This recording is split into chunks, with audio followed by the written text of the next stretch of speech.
The topic of female witnesses in Islam being less than male witnesses, this is a very controversial topic. And this subject has been mentioned in Surah Al-Baqarah, verse 282, the longest verse in the Quran, which it takes up an entire page. And it specifically states that 2 female witnesses are equivalent to 1 male witness. Now this is in the Quran. There are some today within Islam that have come to say that this law needs to be eradicated. This law needs to be deleted. Today's 2015. Men and women are equal in all aspects of life. How long are we continue saying that a female witness is equivalent to half of a male witness, or 2 female witnesses are equivalent to 1 male witness? It is time to eradicate this law. Tonight, my dear brothers and sisters, we would like to examine this topic. Does the Quran really say that 2 female witnesses are equivalent to 1 male witness? Also, in which aspects, in which parts of life, in which topics, which subjects are 2 female witnesses equivalent to 1 male witness? Is it only in business transactions or in criminal law, in murder cases? In which cases are 2 female witnesses equivalent to 1 male witness? Also, do men have a better memory than women, or do women have better memory than men? Here there are various opinions. And does the issue of memory, does it have a role in this law or not? Sallu ala Muhammad wa ali Muhammad.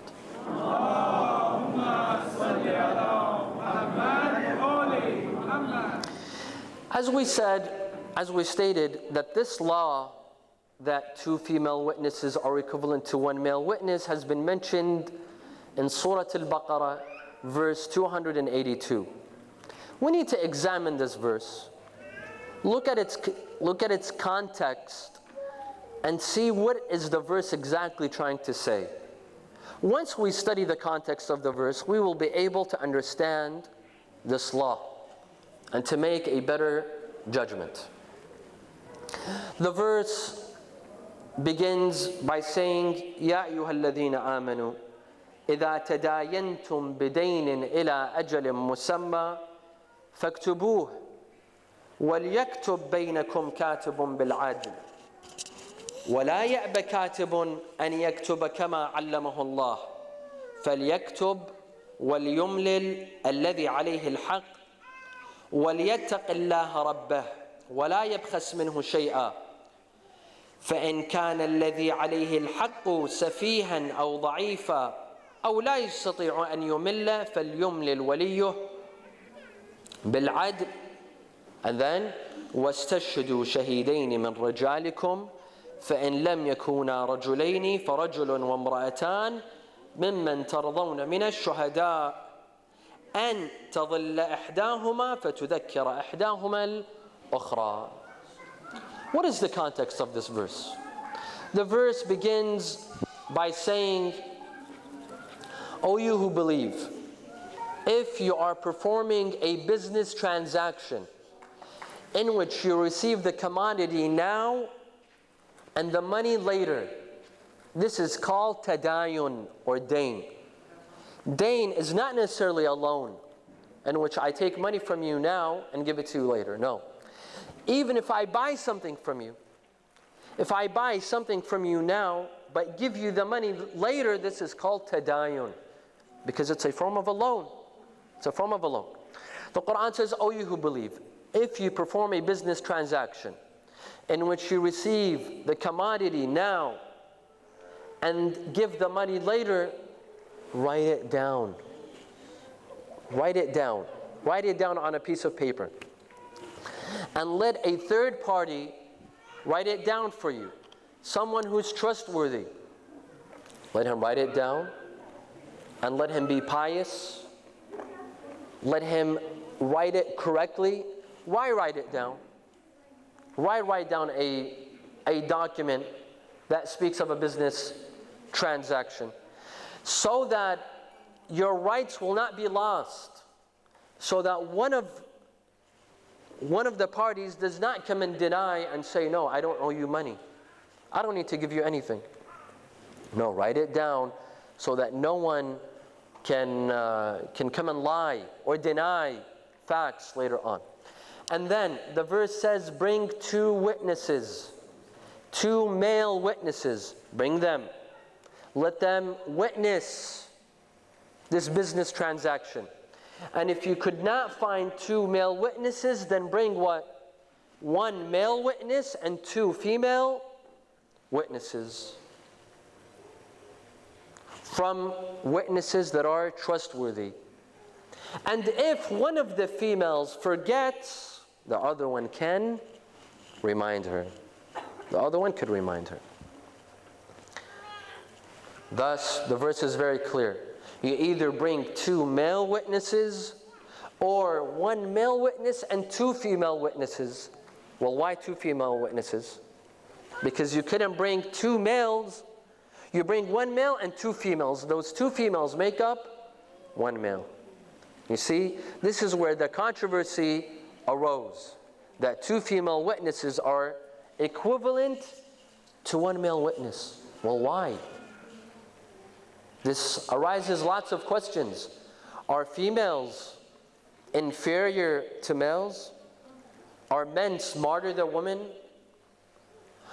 Do men have a greater value than women in Islam? Some think so. Some say that in Islam, men have more value than women.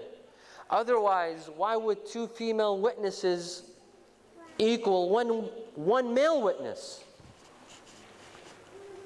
Isn't this proof that in Islam there's superiority for women and for men?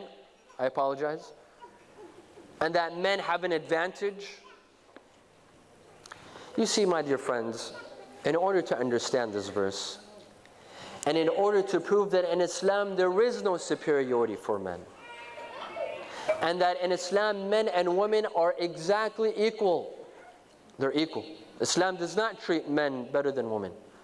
Islam does not respect men more than women. In order to understand this, we need to digest this verse thoroughly and understand it.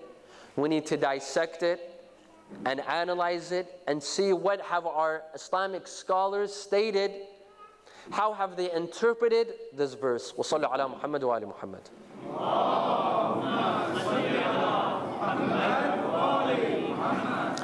We have one opinion that states that this verse is speaking about business transactions.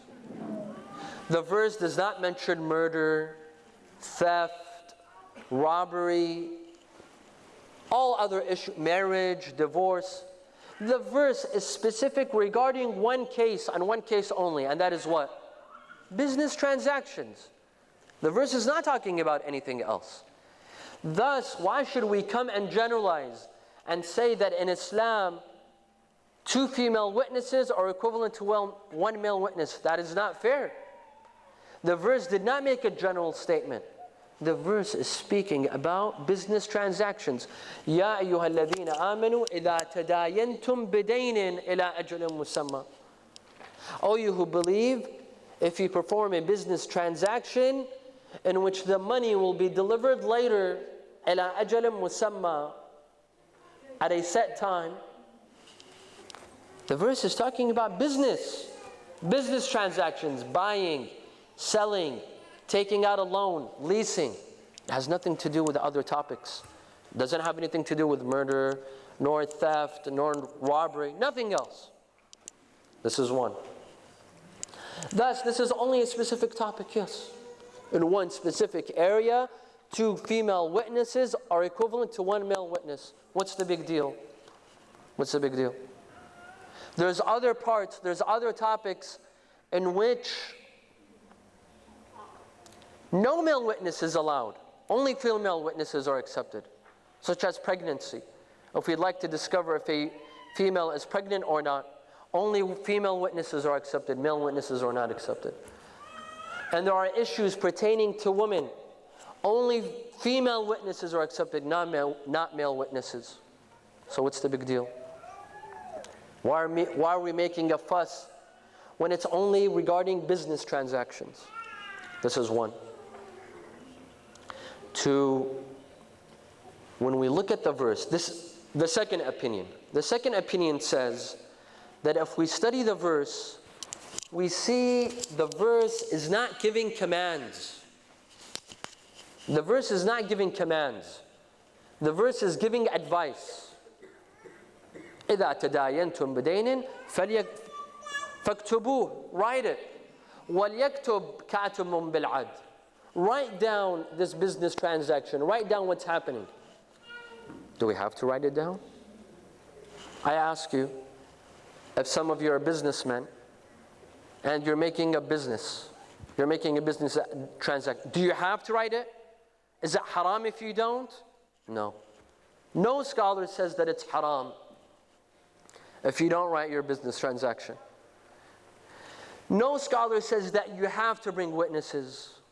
It's haram if you don't bring witnesses, whether male or female. No one says this. Thus, the verse is giving advice, only advice. It's not a command. There are no commands in the verse. According to our teacher, Ayatollah Irawani, he says there's a consensus, ijma', that we don't have to write down business transactions. You don't have to write it down on paper. But the verse says write it. Thus, according to scholars, they say that this verse is giving an advice, piece of advice. It's not a command. Thus, when the Quran says, bring 1 male witnesses and 2 female witnesses, this is an advice. It's not a command. You don't have to if you don't want to. However, this opinion is a bit problematic. Why? Just because the Quran is giving advice, it doesn't mean that it's going to matter. It's not going to have repercussions. It's not going to have results. Islam gives lots of advice, but some of that advice has repercussions at the end of the day. For example, when you purify yourself, and forgive me for the example, but it will make the idea clear. When you use the restroom, when you purify yourself, do you have to? Is it wajib? No, it's not wajib. Of course, it's preferable. It's hygiene to clean yourself and to purify yourself. But it's not wajib. It's not a sin if you don't. However, but if you don't purify yourself and you go and you pray, is your prayer valid? No, it's not. You see? It's not wajib to purify yourself. But if you don't, your prayer is invalidated. So just because the verse is not giving commands, it's an advice, it doesn't mean that it doesn't have repercussions and results. A third opinion regarding this verse says that we have to read the verse carefully. There's a difference between shahada and ishhad. There's a difference. Ishhad means to witness. To witness. Shahada means to testify. There's a difference between ishhad and shahada. Ishhad is to witness something. Shahada is to testify. The verse, is it talking about ishhad or shahada? وَاسْتَشْهِدُوا شَهِيدَيْنِ مِنْ رَجَالِكُمْ فَإِنْ لَمْ يَكُونَا رَجُلَيْنِ فَرَجُلٌ وَامْرَأَتَانِ. The verse is talking about ishhad, not shahada. The verse is talking about to witness, not to testify. While what do people say? That 2 female testimonies are equivalent to 1 male testimony. No. The verse is not talking about testimony. It's talking about witnessing. And there's a difference between witnessing something and testifying about it. Right? All we have to do is just pay attention, and we'll see that there's a difference between ishhad and shahada. There's a difference between witnessing and testifying. The Quran is saying a condition to witness, you need 2 females. 2 female witnesses are equivalent to 1 male witnesses. But what about testimonies? Do 2 female testimonies equivalent to 1 male testimony? The Quran doesn't say anything. We don't know. We don't know what the Quran says regarding testimonies. We do know what the Quran says regarding witnesses. But what does it say regarding testimonies? We don't know. This is another opinion. So far we have 3 opinions.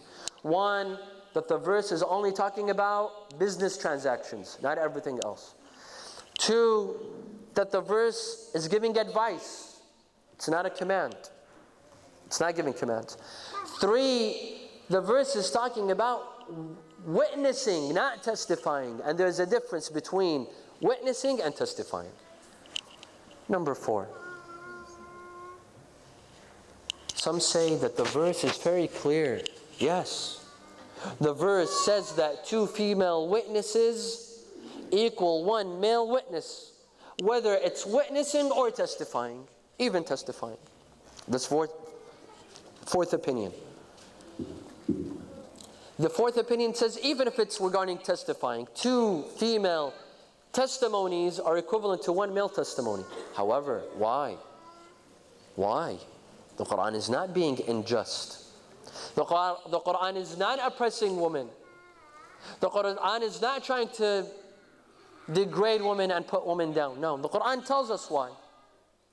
أن تظل إحداهما فتذكر إحداهما الأخرى.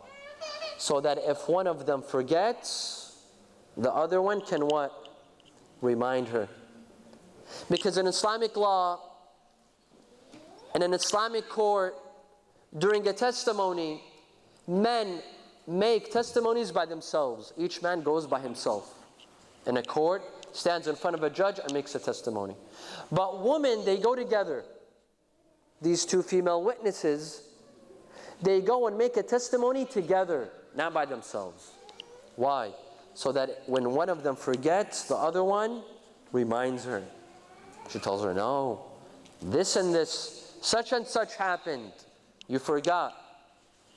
Thus, some scholars say that because men have a better memory than women, Islam came up with this law. Islam says that 2 female witnesses are equivalent to 1 male witness because of memory. That's it. It's not because men are smarter. It's not because men are more superior. It's not because Islam has given men a greater advantage. No. It's only regarding memory. Men have better memories than women. Now this takes us to another topic. Is it true? Do men have better memories than women? My dear sisters, some of them are thinking now that my husband doesn't have a better memory than I do. Whenever my husband loses things, I have to find it for him. I know everything in the house. My husband doesn't know anything inside the house. So what is the Quran talking about?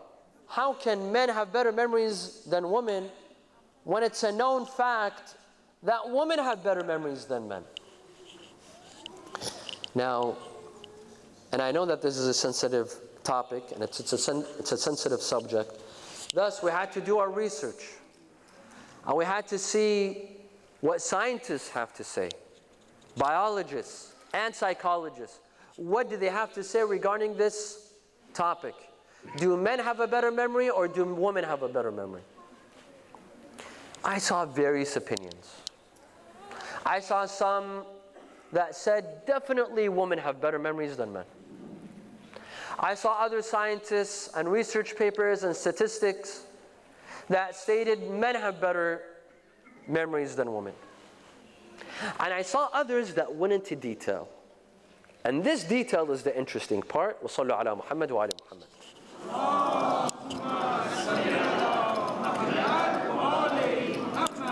One research paper stated that when it comes to long-term memory, women have better memories. When it comes to short-term memory, men are better. What is it that we're talking about? Both could have good memories, but it depends on what. If it's long-term, then it's women. If it's short-term, then it's men. And that explains why your wife remembers her wedding just like yesterday. She remembers all the details. She remembers you stuttering when you first saw her. She remembers, the first days of marriage. She remembers things from 20 years ago, how her mother-in-law wasn't so good to her. She remembers this, it's as if yesterday. But if you ask men, how was your wedding? He probably doesn't even remember the year. What exactly happened? I don't know. All I know that it was just me and my wife. What else happened? We don't know. Right? Women have a better long-term memory. Men have a better short-term memory. Now, is this true or not? This is besides the point. I'm telling you what researchers have said. And then I'll give you my humble opinion at the end. This is what researchers have said. This is one opinion. That men have a better short-term memory. Women have a better long-term memory. This is one. Some researchers, and please, I don't want anyone to be offended.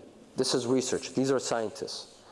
Some researchers stated that women are more prone to Alzheimer's than men. It is more of a chance that women pick up Alzheimer's than men. Why? I don't know. You would need a scientist to explain. It has something to do with hormones and estrogen levels, especially when they reach menopause. There's a decrease in estrogen levels, and this has an effect on memory. And women are more prone to Alzheimer's. This is one research paper. There's another opinion. A third opinion, also on the same line, states that as women reach menopause, they begin to lose their short-term memory. They don't lose their short-term memory, but it doesn't work as it used to in the past. Their short-term memory, it becomes a bit foggy. And they call it the fog. Women that reach menopause, they call it the foggy area. Sometimes they can't remember certain things. They begin to forget certain words. And it has to do with thyroid dysfunction, according to scientists. That when women reach menopause, some of them undergo thyroid dysfunction. And it also has to do with estrogen levels. A fourth opinion states that women who are pregnant, some women that are pregnant, they undergo temporary short-term memory loss. Temporary short-term memory loss with women who are pregnant. And this short-term memory loss can go up to a year after giving birth, after a female gives birth. I read an article on CNN, and this article came out in 2008 on CNN. When you go back home tonight, Google it and you'll find it. Regarding a researcher called Dr. Julie Henry from the University of New South Wales in Sydney, right here, your neighbors in Australia. In her research paper, she discovered that women who are pregnant undergo temporary short-term memory loss. They forget words. In fact, she specifically states that some pregnant women are unable to memorize new numbers, telephone numbers. Not all, of course not all women, but some. They are unable to memorize new numbers. And then she explains. She says that there's a reason. There's a reason why. Number one, women that are pregnant, of course, they're anxious. They're anxious about delivery. They're worried about the pain of delivery. They're not getting good sleep because of pregnancy. They're worried, they're overthinking about their new life with their child, and so on and so forth. All of this stress, all of this anxiety, all of this lack of sleep, it results in what? Short-term memory loss. That could go up to a full year. It could reach an entire year. This has been mentioned among researchers and scientists regarding memory, a memory difference between men and women. Sallu ala Muhammad wa ala Muhammad.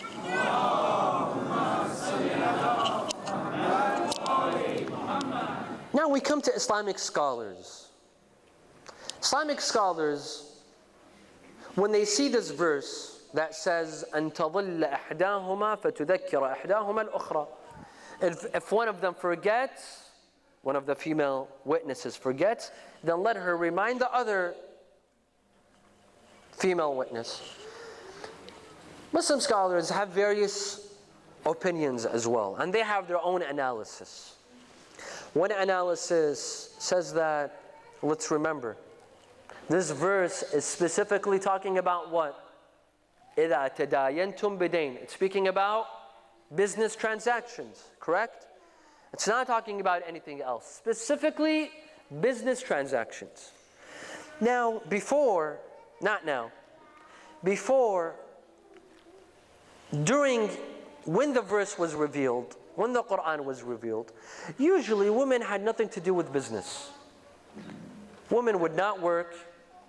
They were not dealing with money. Back then, historically speaking, women would take care of housework. They would cook.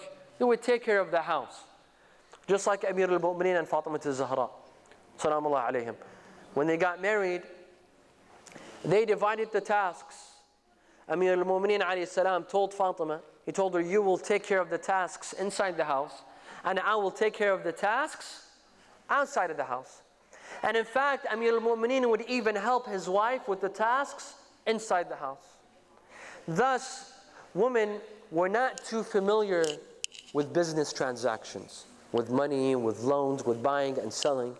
Thus, when you're not familiar with something, you will most likely, what? You'll forget. You'll forget. You'll make a mistake because you're not so familiar with it. Yes, there were exceptions, like Sayyidah Khadija salamullah alayha. Sayyidah Khadija was a businesswoman. She was wealthy. She had money. She would deal with business. But this was very rare. You would rarely find women like Sayyidah Khadija that were businesswomen. Yes, today it's another story. Today, mashallah, women are into business. They're almost into every profession. In fact, I know some families that it's the women that pay the bills. The man is clueless. What is the bill? What does the bill say?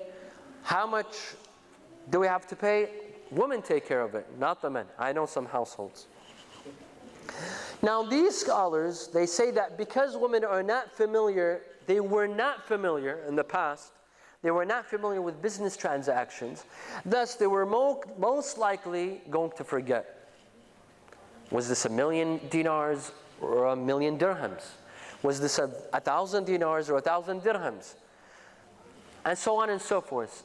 Thus, because they were more prone to making a mistake and forgetting, Islam says let there be 2 female witnesses. And this is natural. When you're not familiar with something, you will most likely forget it. Can men memorize a recipe? Have you ever seen a man that can memorize a recipe? I'll pay that man $1,000 if you can actually memorize a recipe. Why? Because men don't deal with recipes. It's women that deal with recipes. Thus, for a woman, it's a piece of cake to memorize a recipe. Why? Because she cooks. It's something that she's familiar with.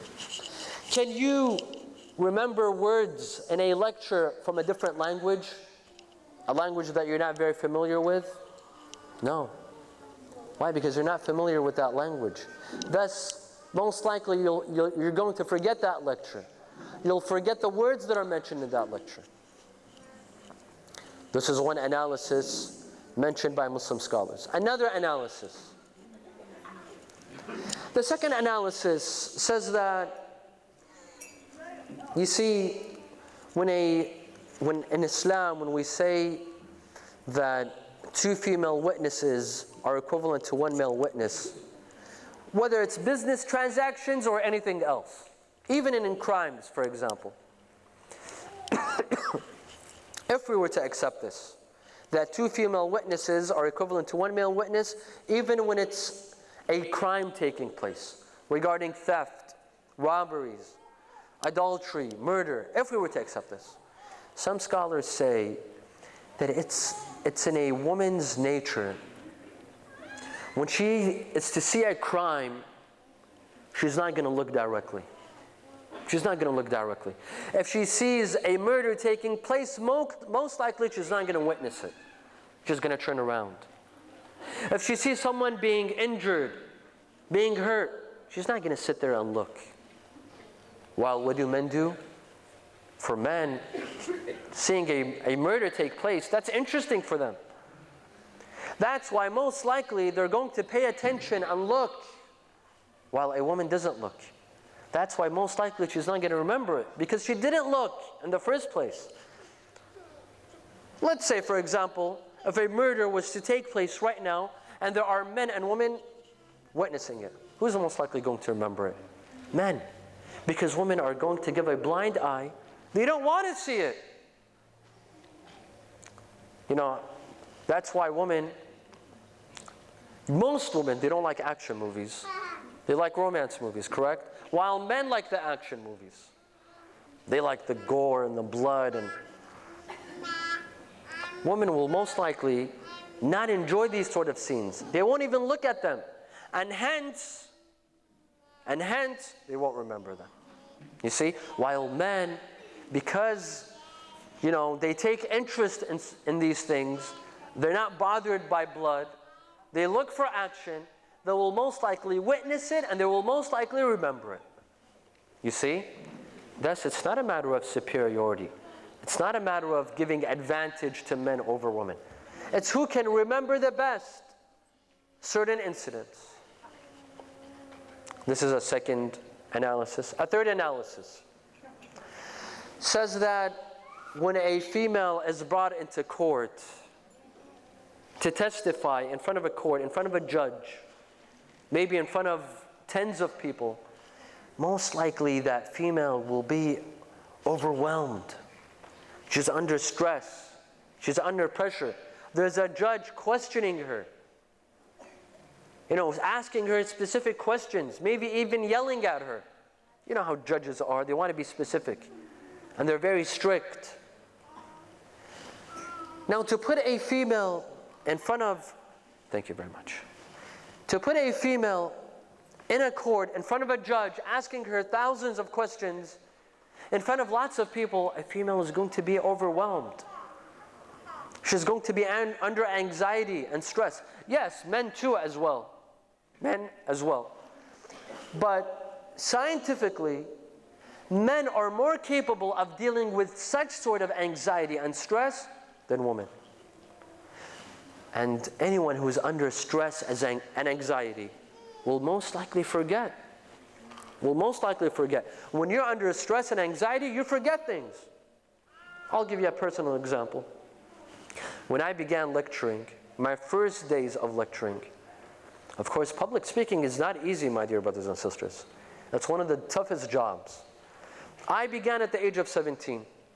And I remember I would work hard and memorize and look over my notes. You know, I would have a lecture prepared. As soon as I would sit on the minbar, I would forget half of my information. Half of it would, well, maybe sometimes more than half, it would vaporize. Why? Because I'm under anxiety, stress. I'm nervous. I'm speaking to lots of people. Thus, when you're under anxiety and stress, you tend to forget things. Thus, some scholars have stated when a female is put in court by herself in front of a judge, and he's asking many questions, he's interrogating her, she's most likely going to forget certain facts. And thus she needs someone to remind her. And a fourth analysis, and I conclude with this. The fourth analysis, and this is the opinion that we lean towards the most, is that men and women both have good memories. They both have good memories. Men don't have memories better than women. And women don't have a memory better than men. But the Quran is saying, أَن تَضِلَّ إِحْدَاهُمَا فَتُذَكِّرَ إِحْدَاهُمَا الْأُخْرَى. Then am I contradicting the Quran? No. You see, my dear friends, my dear brothers and sisters, we human beings, whether men or women, we tend to remember the things that mean to us the most. They mean to us the most. The things that are important to us. The things that we deal with the most. Right? The things that we deal with the most. The things that are important to us, they relate to us the most, we tend to remember them. But the things that we don't care about, the things that are not very important to us, we tend to what? Forget. Correct? In the kitchen, who is most likely to remember the things in the kitchen? What's in this cabinet? What's in that cabinet? What's in this drawer, that drawer? Men or women? Obviously women. Why? Because the kitchen is their office, so to speak. It's their area. They're most likely going to remember it more than men. Thus, we remember the things that are most important to us, the things that matter to us the most. I remember one of my teachers, he said this once in class. He said, when a man, if his mother is to tell him something, for example, he's leaving the house, he's going to the supermarket. His mother tells him, bring back a box of cereal. There's a big chance he might forget, right? But if his wife tells him to bring a box of cereal, do you think he's going to forget? I don't think so. Why? You know why? Because if he comes back home without a box of cereal, be sure that he's going to go back to the supermarket again. But his mother, she's not going to tell him to go back to the supermarket, right? She's going to, forgive him for that. Thus, and I never forget what my teacher said, we remember the things that matter to us the most and what's important to us the most. We remember that. I remember once I read on the internet that what's the best way for a man to remember his wife's birthday? What's the best way to remember his wife's birthday? Let him forget it once. He'll be sure to never forget it again. That becomes something important. That becomes something relevant. Thus, my dear friends, men remember the things that are important to them. For example, political events. Political events. Who cares more about politics? Men, right? Men care more about politics than women. Thus, the person who will remember political events more are men, more than women. For example, what important political event took place in 1979? The Islamic Revolution in Iran, right? Men are most likely going to remember that than women. What happened in Iraq in 2003? The fall of Saddam, right? Men are most likely going to remember that than women. What very important event took place in 1982? No one? It was my birthday. I can't believe no one knows this. Ask women about other things that matter to them the most, they will remember it. You see, thus we can't say in general that men have a better memory than women, nor that women have a better memory than men. Each one remembers the things that are most significant to them. Whatever is important to you, you'll be sure to remember it. The thing that's not important to you, you're not going to remember it. Now, when we come to court, when we come to an Islamic court, especially if it's business transactions, back then, now maybe things have changed. But back then, who is most likely going to remember things regarding money, business transactions, business deals? Men. It's men who are going to remember the most.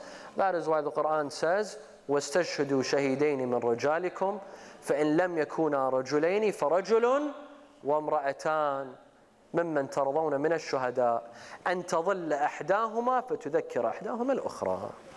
صلوا على محمد وعلى محمد.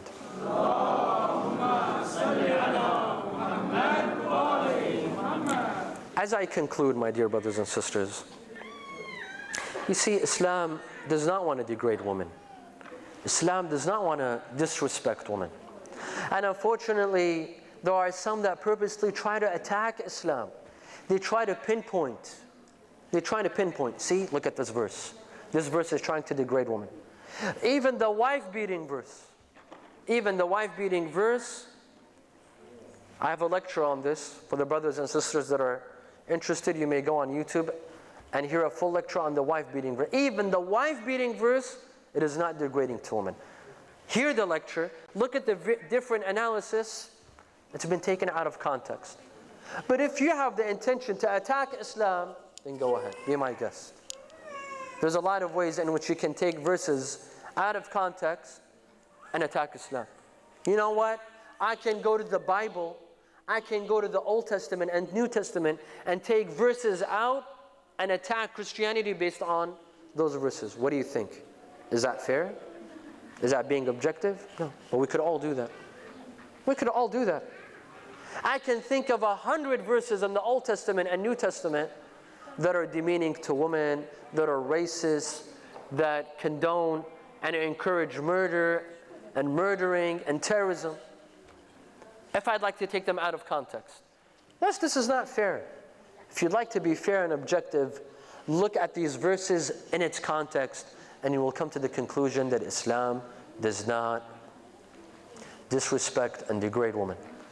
Another point to remember, that we are talking about an Islamic court. We are talking about testimonies that can lead to punishments. We are talking about testimonies that can lead to taking people's money, putting people into jail. It can lead to executions. Thus, we have to be very careful in our testimonies. You have to remember it correctly. It's not a matter of are men greater than women or women greater than men. It's a matter of being accurate with your testimonies. I hope that my dear brothers and sisters remember this lecture in the future, inshallah, based on their memory. نسألك اللهم وندعوك باسمك العظيم الأعظم الأعز الأجل الأكرم يا الله.